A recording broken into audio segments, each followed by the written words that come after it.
वजू में जिन चीजों को हम धोते हैं उनको आज़ा कहा जाता है।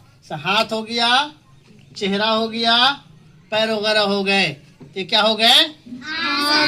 सब मिलकर के आज़ा हो गया। तो उन आज़ा को कितनी मर्तबा धोना फर्ज है? एक मर्तबा धोना क्या है? फर्ज है।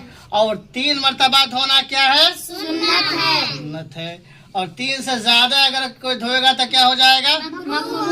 मकरूह हो जाएगा। ये बात समझ में आ गई? आशा समझ में आ गया आप लोगों को? और जिनको वजू में हम धोते हैं उस सबको मिलाकर के आज़ा कहा जाता है। चेहरा हो गया, हाथ हो गया और पैर, ये सब मिलकर क्या हो गए? चलिए, इतनी बात समझ में आ गई। चेहरा कहाँ से कहाँ तक धोना फर्ज है? अब ये समझिए, चेहरा कहाँ से कहाँ तक धोना फर्ज है। तो पेशानी के बालों की जगह से ठोड़ी के नीचे तक और एक कान की लौ से दूसरे कान की लौ तक धोना फर्ज है। पेशानी समझते हैं? इसे पेशानी कहते हैं। किसे पेशानी कहते हैं? इसे जहाँ से बाल शुरू हो रहा है, यहाँ पेशानी।